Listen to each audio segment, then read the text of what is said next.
Hello बच्चों, welcome to VT biology. बच्चों, हमने एनाटॉमी ऑफ फ्लावरिंग प्लांट्स को खत्म कर लिया था और आज हम उस पर बेस्ड एमसीक्यूज प्रैक्टिस करेंगे।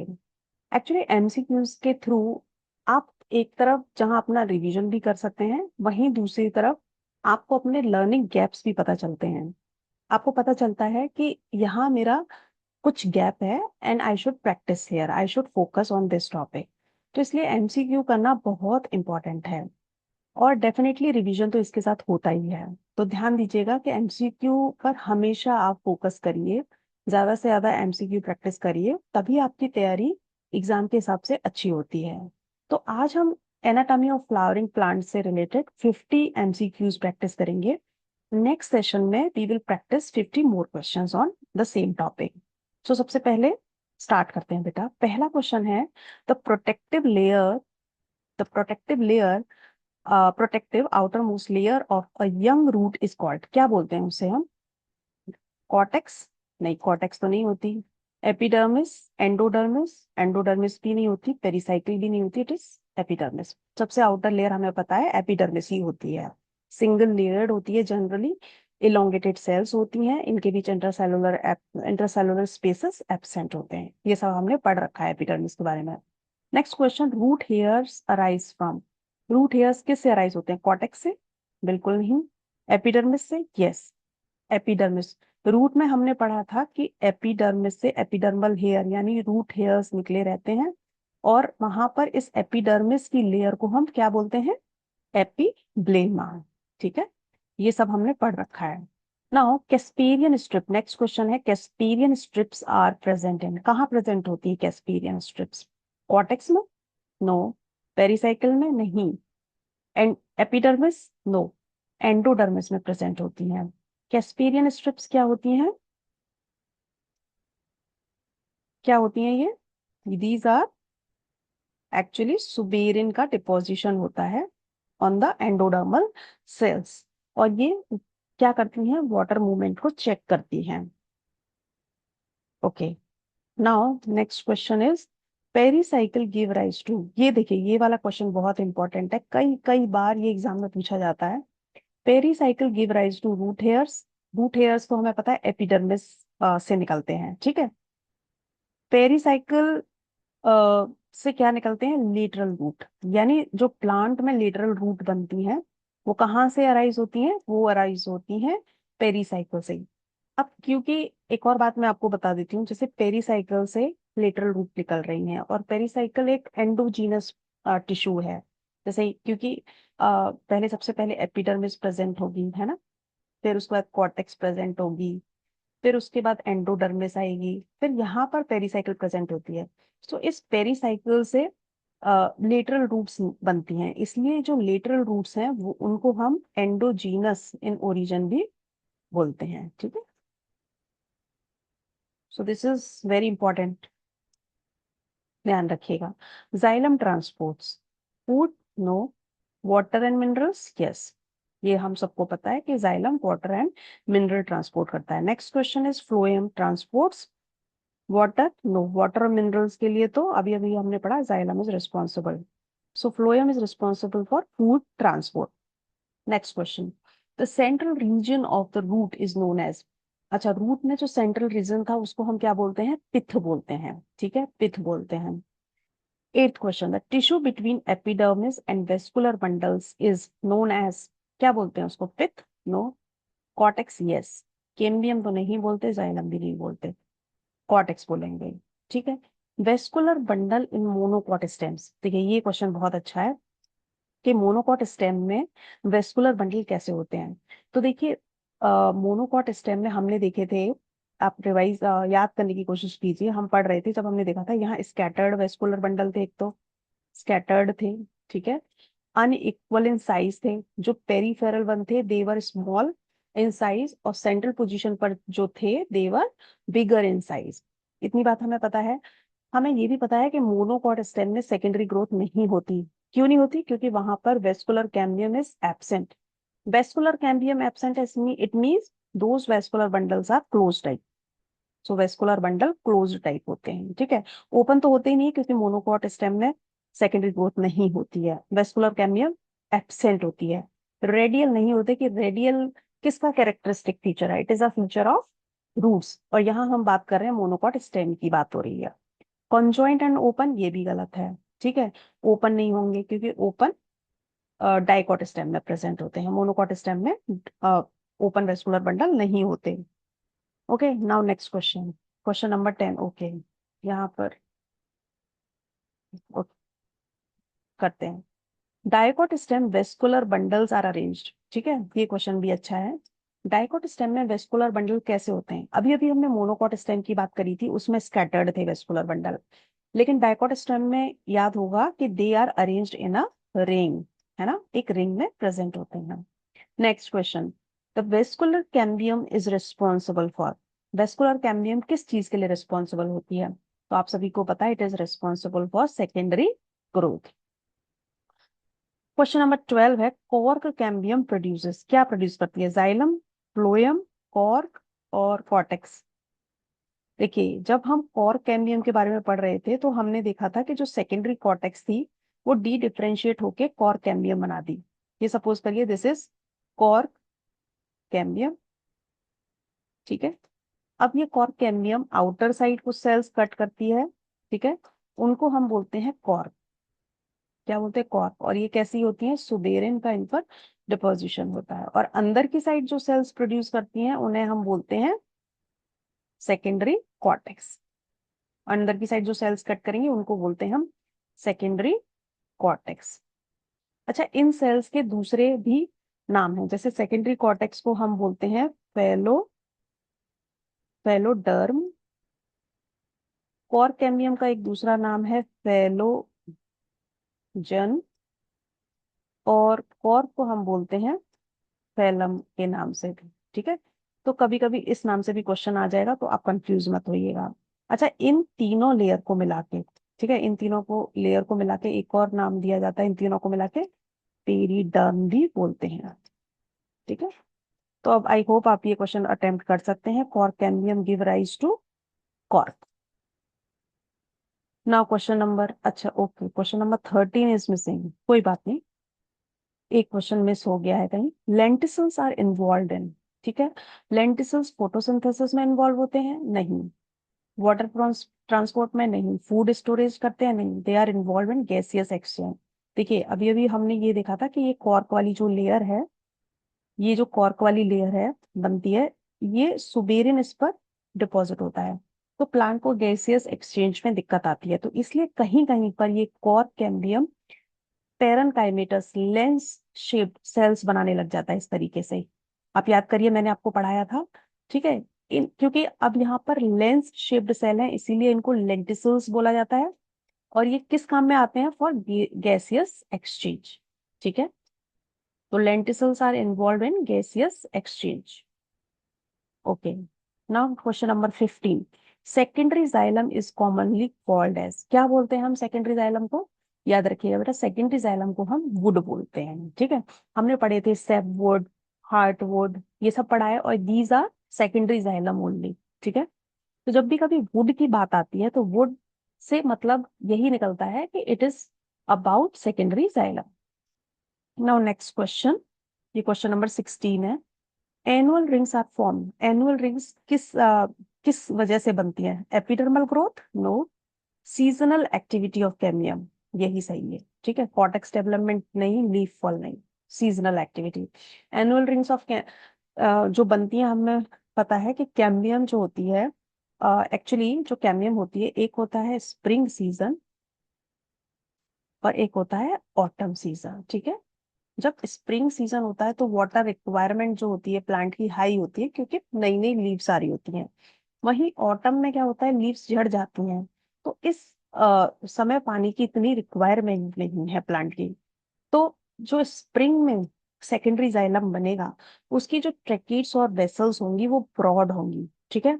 और यहाँ पर जो ट्रैकिड्स और वेसल्स बनेंगी वो कैसी होंगी? उनकी ल्यूमन बहुत नैरो होती है। तो स्प्रिंग वाली वुड को, जो स्प्रिंग में वुड बनती है, उसको हम बोलते हैं स्प्रिंग वुड, ठीक है। इनकी कैसी ल्यूमन है? वाइड ल्यूमन होती है, जबकि जो यहाँ पर बनेगी जो सेकेंडरी जाइलम बनेगा उसको बोलेंगे हम ऑटम वुड, ठीक है, ऑटम वुड। और इनकी जो ल्यूमन होती है, ल्यूमन कैसी होगी?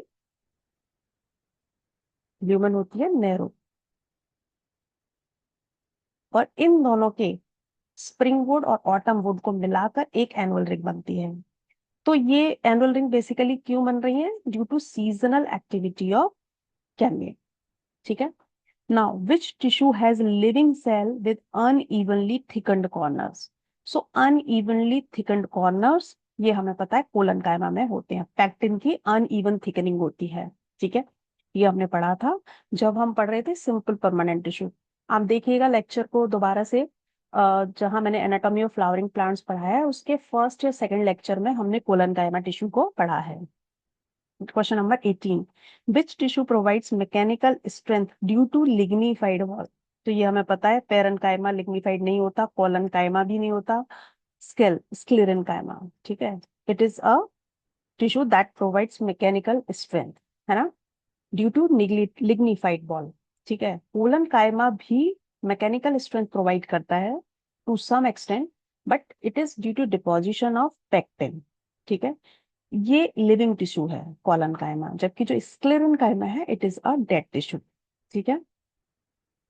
Question number 19, the most abundant simple permanent tissue, ये देखिए ये क्वेश्चन अच्छा है, कौन सा होगा? कॉलन कायमा होगा, स्क्लेरन कायमा होगा, पेरन कायमा होगा या फ्लोएम? फ्लोएम तो देखिए बेटा कॉम्प्लेक्स परमानेंट टिश्यू है, तो ये तो बिल्कुल ही रूल आउट हो गया। बाकी करें कॉलन कायमा, स्क्लेरन कायमा और पेरन कायमा, तो पेरन कायमा most abundant simple permanent tissue है, ठीक है। ये सबसे ज्यादा पाया जाता है क्योंकि it serves as a ground tissue, ये जनरली ग्राउंड टिश्यू बनाता है, ठीक है। तो इस ये सबसे ज्यादा अबंडेंट है। Companion cells are associated with, ये बताइए कंपेनियन सेल्स सीव ट्यूब के साथ एसोसिएटेड रहती हैं। हमने पढ़ा था जब हम फ्लोएम को पढ़ रहे थे कि फ्लोएम की हर एक सीव ट्यूब सेल के साथ एक कंपेनियन सेल्स एसोसिएटेड रहती है। और एक्चुअली यो कंपेनियन सेल कंपेनियन सेल और सीव ट्यूब एलिमेंट जो है या सीव ट्यूब मेंबर भी होते हैं, दीज आर सिस्टर सेल्स।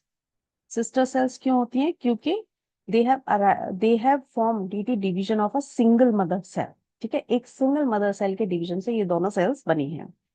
एक और बात, जब मैच्योर होती है सीव ट्यूब सेल के पास, या सीव ट्यूब एलिमेंट बोलना ज्यादा सही है, उसके पास अपना न्यूक्लियस नहीं होता, तो उसकी सारी एक्टिविटी को ये कंपेनियन सेल ही कंट्रोल करती है। और ये दोनों सेल्स आपस में प्लाज्मोडेस्मेटा के थ्रू कनेक्टेड होती है, ठीक है। ये बात हमने पढ़ी थी। Next question, which xylem element is dead at maturity? कौन सा जाइलम एलिमेंट मैच्योरिटी पर डेड होता है? तो देखिए कंपेनियन सेल तो जाइलम का फीचर ही नहीं है, it is a feature of phloem. Sieve tube की बात करूं, ये भी फ्लोएम का फीचर है। पेरेन्काइमा जाइलम का हमेशा लिविंग टिश्यू है, ठीक है, तो ये भी कट गया। वेसल वेसल जो होती है दीज आर डेड टिश्यू, ठीक है। Now question number 22, tracheids are mainly found in, tracheids कहाँ मिलती हैं? Angiosperms, gymnosperms and angiosperm, mosses और एल्गी। तो बेटा जो ट्रैकिड्स बनी थी वो सबसे पहले हमें मिली थी टेरिडोफाइट्स में, ठीक है। टेरिडोफाइट्स में ट्रैकिड्स मिलती हैं। उसके बाद जिम्नोस्पर्म में भी बनी, ठीक है, और एंजियोस्पर्म में भी मिलती हैं। हाँ, वेसल्स केवल एंजियोस्पर्म में मिलती हैं, बट ट्रैकिड्स, टेरिडोफाइट्स, जिम्नोस्पर्म और एंजियोस्पर्म इन तीनों में मिलती हैं, इसीलिए इन तीनों को हम ट्रैकियोफाइट्स भी बोलते हैं। तो जो क्वेश्चन में ऑप्शन के बेसिस पर सबसे बेस्ट ऑप्शन हमारे लिए होगा जिम्नोस्पर्म एंड एंजियोस्पर्म, क्योंकि इन दोनों में ही प्रेजेंट है। Stomata are mainly found in, कहाँ मिलते हैं स्टोमेटा? एपिडर्मिस, कॉर्टेक्स, पेरिसाइकल और पिथ। तो सबसे इंपॉर्टेंट बात है कि जो स्टोमेटा थे वो एपिडर्मल टिश्यू सिस्टम का पार्ट थे। जब हम एपिडर्मल टिश्यू सिस्टम पढ़ रहे थे तब हमने देखा था कि वहाँ 4 कंपोनेंट हमने पढ़े थे। पहला एपिडर्मिस पढ़ी थी, दूसरा हमने पढ़े थे स्टोमेटा, फिर तीसरा थे क्या, स्टोमेटा के अलावा हमने पढ़ा था वहां पे ट्राइकोम्स, एक एपिडर्मल अपेंडेजेस था, और एक और था हेयर्स, ठीक है। ये चारों पढ़े थे। तो स्टोमेटा एक्चुअली एपिडर्मिस में मिलते हैं, एपिडर्मिस। एपिडर्मिस, ठीक है। गार्ड सेल रेगुलेट, क्या रेगुलेट करती हैं? फोटोसिंथेसिस नो, स्टोमेटल ओपनिंग को, ठीक है। Water transport no, food storage no. Guard cell actually stomatal opening को रेगुलेट करती हैं, ठीक है। इसके बारे में डिटेल में हम पढ़ेंगे जब हम फिजियोलॉजी पढ़ेंगे, प्लांट फिजियोलॉजी, कि वो कैसे रेगुलेट करती हैं, इसकी थ्योरीज हैं। बट अभी के लिए जान लीजिए कि गार्ड सेल्स जो होती हैं, जैसे ये किडनी शेप्ड सेल है, ये ही रेगुलेट करती हैं opening of this stomatal pore, ठीक है। क्वेश्चन नंबर 25, 25 क्वेश्चन थे। बुली फॉर्म सेल्स, ठीक है। ये बहुत इंपॉर्टेंट क्वेश्चन है, बुली फॉर्म सेल। ये कई बार एग्जाम में पूछा जाता है। अच्छा, मैं थोड़ा सा आपको बता देती हूँ बुली फॉर्म के बारे में। ये जो बुली फॉर्म सेल है, आप अपने नोट्स में बच्चों इसको इंक्लूड कर लीजिएगा, बुली फॉर्म सेल्स, ठीक है। देखिए, यही एमसीक्यूज का फायदा होता है कि यदि हमने कोई कॉन्सेप्ट मिस भी कर दिया है, तो जब वो एमसीक्यूज के फॉर्म में हमारे सामने आता है तो we can cover that topic, ठीक है। तो मैं थोड़ा सा बुली फॉर्म सेल्स को डिटेल में बता दूंगी यहाँ पर। बुली फॉर्म सेल्स को हम बोलते हैं मोटर सेल्स। क्या बोलते हैं? मोटर सेल्स इनका दूसरा नाम है। दूसरी बात, ये पाई जाती हैं on the epidermal layer of monocot, specially grasses में, ठीक है। Specially specially grasses. देखिए, होता क्या है कि ये, जैसे ये एपिडर्मिस है, ठीक है, इस एपिडर्मिस की कुछ सेल्स ऐसी हो जाती हैं, बैलून शेप, या आप कह सकते हैं राउंड अवल हो जाती है, ओवल हो जाती हैं। इन सेल्स को, ये जो है बैलून शेप सेल हैं, इन्हीं को हम मोटर सेल्स कहते हैं। इनकी खास बात क्या है? ये बैलून शेप्ड है, पहली बात तो। दूसरा, ये एम्प्टी हैं, ठीक है। तीसरी बात है, these are hygroscopic in nature, hygroscopic nature, ठीक है। और ये कलरलेस भी होती है, एक और चीज, कलरलेस भी होती है, ठीक है। हाइग्रोस्कोपिक होने का मतलब ये है कि जब वाटर प्रेजेंट होता है, सो दे आर टर्जन। मैं लिख देती हूँ बेटा, water, if water is present, ठीक है, दे आर टर्जिड, ठीक है, टर्जिड होंगी। तो जो लीफ है, सपोज करिए ये लीफ है, और इस लीफ मैं इसे बनाती हूँ ताकि आपको समझ में आए, ठीक है। जैसे सपोज करिए बेटा ये लीफ है, ठीक है, ये सेल यहाँ प्रेजेंट है, ठीक है। तो जब ये टर्जिड होंगी तो ऐसे होंगी कुछ। इससे क्या होगा? ये लीफ ओपन हो जाएगी। So open leaf open. वहीं जब वाटर स्कैर्सिटी होती है, सपोज करिए वाटर प्रेजेंट नहीं है या वाटर की स्कैर्सिटी है, इन दैट कंडीशन क्या होगा? These cells will lose water and they will become flaccid, ठीक है, फ्लैसिड हो जाएंगी, ठीक है। फ्लैसिड होने की वजह से क्या होगा? जो लीफ है अब कर्ल हो जाएगी। लीफ ऐसे कुछ, जैसे ऐसे कर्ल हो जाए, सो लीफ विल कर्ल, ठीक है। सो बुलीफॉर्म सेल्स के बारे में बता दिया, एक बार फिर से रिवाइज कर लेते हैं। बुलीफॉर्म जो सेल्स हैं, these are called as motor cells and these are found on the epidermal region of monocots, specially grasses में मिलती हैं ये बैलून शेप्ड होती हैं। देखिए, ये यहाँ पे दिख रही हैं आपको, बैलून शेप्ड है, एक सेकेंड, बैलून शेप्ड होती हैं, ओवल भी हो सकती हैं, बिग इन साइज, ठीक है, in comparison to other epidermal cells. Empty होती हैं, कलरलेस होती हैं, but they are hygroscopic in nature. Hygroscopic का मतलब ये है कि they will absorb water when water is present. If water is less then they lose water, ठीक है। तो क्या होगा? जब वाटर प्रेजेंट होगा, they will become turgid due to absorption of water, and due to this turgidity the leaf will open, and when water is scarce, these cells will lose water and they will become flaccid, and that's why the leaf will curl, ठीक है। इतनी बात समझ में आई? तो अब question देखते हैं। क्वेश्चन क्या है? बुली फॉर्म सेल्स अकर इन, कहाँ मिलती हैं? देखिए, अभी अभी मैंने आपको बताया, these are found in monocot leaves, ठीक है।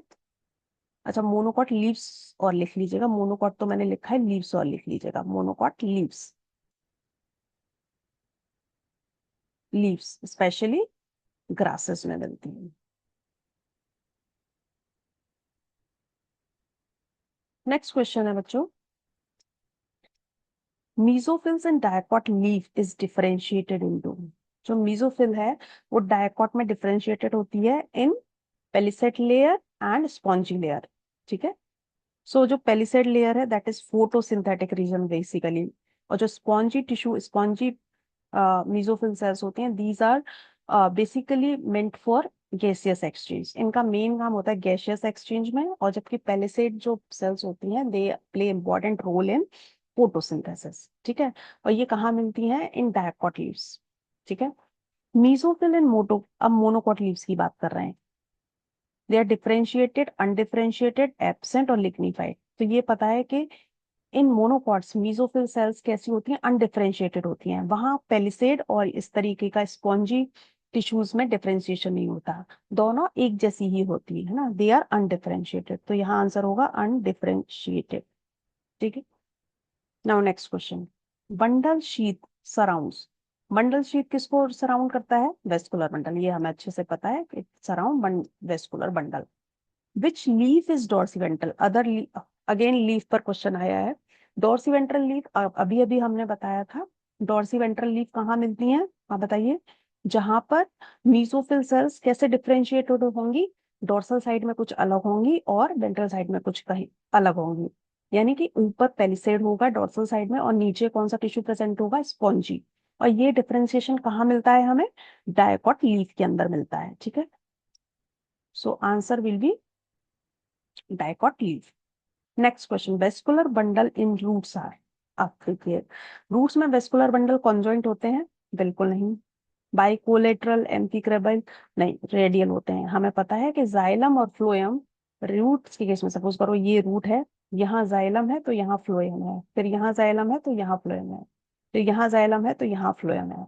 They are present on different radii. ठीक है, ये डिफरेंट रेडियाई पर प्रेजेंट है, इसलिए रूट्स में रेडियल वेस्कुलर बंडल मिलते हैं। Now question number 31, in dicot root, root की बात हो रही है, जाइलम। जाइलम आप बताइए अब इसमें, इंपॉर्टेंट क्वेश्चन है। ठीक है, डायकॉट रूट के केस में जाइलम कैसा होता है? पॉलीआर्क, टेट्रार्क, रैंडम और क्लोज्ड? ठीक है, रैंडम और क्लोज्ड का तो कुछ मतलब नहीं है। तो देखिए, पॉलीआर्क जो वेस्कुलर बंडल थे वो मिले थे हमें मोनोकॉट रूट में, monocot root. But in case of dicot root, so dicot root कैसे वेस्कुलर बंडल जाइलम होते हैं? They are, in case of dicot root हमें पता है the most abundant condition is tetrarch condition, tetrarch condition. ठीक है, tetrarch condition. Monocot roots में sorry polyarch condition मिलती है, हमें पॉली आर्क कंडीशन देखने को मिलती है। यहाँ पर डाई टू टेट्रार्क कंडीशन मिलती है, but the most most will say most abundantly found condition is tetrarch condition. मतलब ज्यादातर कंडीशन हमें टेट्रार्क कंडीशन मिलती है। ठीक है, या फिर हम ये ऐसे भी कहते हैं कि यहाँ पर जो जाइलम के बंडल्स होते हैं उनकी संख्या हमेशा 6 से कम होती है इन डायकॉट रूट। ठीक है, so dicot root xylem is tetrarch. इतनी बात समझ में आई। अब इन मोनोकॉट रूट पिथ, पिथ कैसा होता है? ठीक है, ये भी एक अच्छा क्वेश्चन है जो पूछा जाता है। मोनोकॉट रूट के केस में जो पिथ था that was large and well developed, जबकि डायकॉट रूट में जो पिथ है वो स्मॉल होता है और नॉट वेल डेवलप्ड होता है। ठीक है, this is also one difference between monocot root and dicot root. ठीक है, okay, now coming to the next question, cambium is absent in. Cambium कहाँ एब्सेंट होगी? देखिए, इसका सीधा सा आंसर होता है जहां पर सेकेंडरी ग्रोथ एब्सेंट होती है वहां पर ये जो कैम्बियम है वो एब्सेंट मिलेगी आप। तो डायकॉट स्टेम, वहां तो सेकेंडरी ग्रोथ होती है तो वहां तो नहीं होगा। मोनोकॉट स्टेम डेफिनेटली, ठीक है, क्योंकि वहां पर सेकेंडरी ग्रोथ एब्सेंट होती है, वहां पर डेफिनेटली फिर कैम्बियम प्रेजेंट नहीं होगा। वुडी स्टेम तो तभी बनता है जब सेकेंडरी ग्रोथ होती है, ठीक है, तो यही भी आंसर है। सेकेंडरी जाइलम तो कैम्बियम की एक्टिविटी का एक रिजल्ट है, तो ये भी आंसर नहीं है, तो आंसर क्या है, मोनोकॉट स्टेम। ठीक है, now next question is open vascular bundle contain. ठीक है, ओपन वेस्कुलर बंडल का मतलब ये है कि सपोज करिए यहाँ जाइलम है और ऊपर फ्लोएम है, तो इन दोनों के बीच क्या प्रेजेंट होगी, वेस्कुलर कैम्बियम, कैम्बियम प्रेजेंट होगी, तो open vascular bundle contain cambium. Close vascular bundle नेक, अब इससे आप अंदाजा लगा सकते हैं क्लोज में क्या होगा, जाइलम इधर है, फ्लोएम इधर है, और यहाँ पर कोई भी कैम्बियम प्रेजेंट नहीं है, so cambium is absent. Close vascular bundles lack cambium. ठीक है, the inner most layer of cortex, inner most layer of cortex को क्या बोलते हैं, आप बताइए इस क्वेश्चन को। एपिडर्मिस, एंडोडर्मिस, और पेरिसाइकिल, और कैम्बियम। देखिए बच्चों, जो कॉर्टेक्स होता है उसकी सबसे इनर मोस्ट लेयर को हम बोलते हैं एंडोडर्मिस। ठीक है, एंडोडर्मिस बोलते हैं। पेरिसाइकिल और उसके अंदर के सारे टिश्यू को मिला के हम स्टील बोलते हैं। तो यदि कोई कहता है कि स्टील का सबसे आउटर मोस्ट टिश्यू कौन सा है, दैट विल बी पेरिसाइकिल। ठीक है, और कॉर्टेक्स की सबसे इनर मोस्ट लेयर क्या है, एंडोडर्मिस। नाउ नेक्स्ट क्वेश्चन, हाँ 37 क्वेश्चन है। Cork cells are living, dead, chlorophyllous और मेरिस्टेमेटिक, कैसे होती है। अभी अभी हमने डिस्कस किया था कि कॉर्क सेल पर लिग्निन का डिपोजिशन होता है and they are dead cells. ठीक है, लिविंग नहीं होती, क्लोरोफाइलस नहीं होती, मेरिस्टेमेटिक भी नहीं होती है कॉर्क सेल, है ना। ठीक, heartwood is outer active would, inner inactive would, cortex और फ्लोएम। देखिए कॉर्टेक्स और फ्लोएम तो बिल्कुल ही गलत है।